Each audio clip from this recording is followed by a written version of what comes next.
Et puis l'autre série de la semaine, eh bien, c'est la passion de quelques habitants pour les îles où ils vivent, au large de la Bretagne ou de la Vendée, vous le savez.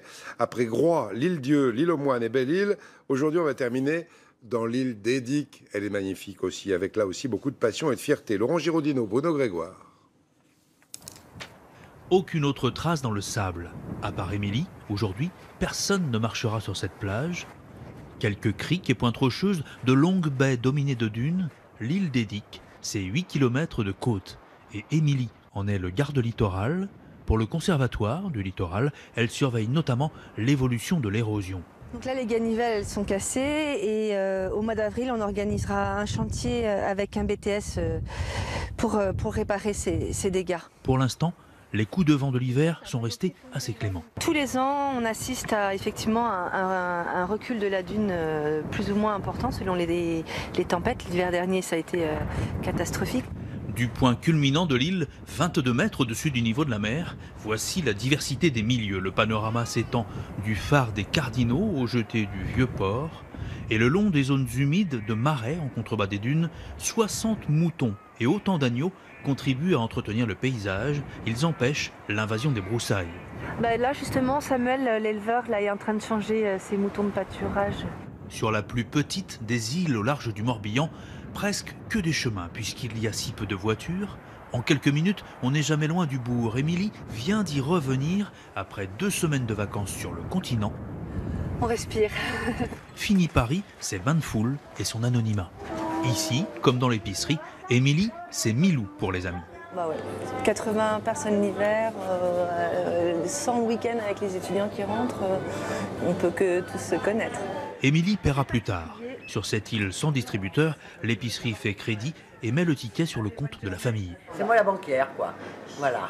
Un petit distributeur serait le bienvenu.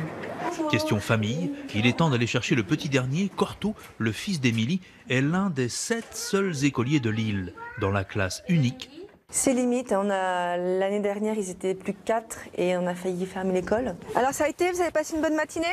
C'est très privilégié, surtout pour élever ses enfants en sérénité, il n'y a pas de danger, ils ont une liberté inestimable. Passé le repas avec les copains de Corto, Émilie rejoint son bureau, l'ancien fort, reconverti en gîte-étape. 36 lits, très demandés au beau jour. Même succès pour les gîtes ruraux qui appartiennent à la commune. On profite de l'hiver pour restaurer nos gîtes. On a une vingtaine de gîtes communaux qui sont loués à partir de toute l'année d'ailleurs. Et dans son rôle d'adjointe au maire, Émilie est plutôt fière d'une population ilienne très impliquée dans la vie communautaire. Je crois qu'on est la commune qui a le plus voté en France et on va être même récompensé. Voilà, par exemple le rassemblement pour Charlie, tout le monde était là, tout le village était là et on a tous fait une marche ensemble. L'un des rares pêcheurs de l'île est le mari d'Émilie. En fin de journée, le port s'anime pour le dernier bateau, celui qui ramène l'une de leurs filles. L'aînée étudie sur le continent. Angèle, elle, fait l'aller-retour 4 fois par semaine vers le collège de l'île voisine, Watt. Aujourd'hui, le bateau, il y avait trop de vent, du coup il est parti en retard. Donc on a raté des cours.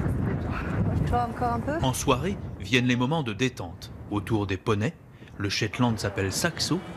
Ambiance de musique à la nuit tombante, un groupe aime se retrouver au sémaphore. Ils sont 8, soit 10% des habitants à jouer, chanter et reprendre un morceau venu du cœur, un air qui parle d'eux, insulaire.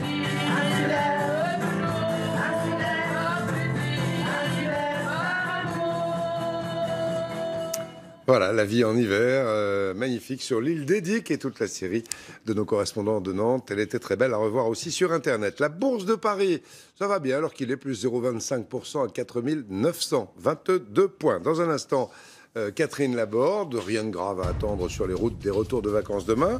À 20h, Claire Chazal. Et on va se quitter, nous, avec encore quelques images de ces fleurs en Bretagne qui nous donnent, enfin qui vous donnent peut-être, à moi en tout cas, une furieuse envie de se mettre au jardinage, de s'y remettre. Bon après-midi, bon week-end et à lundi.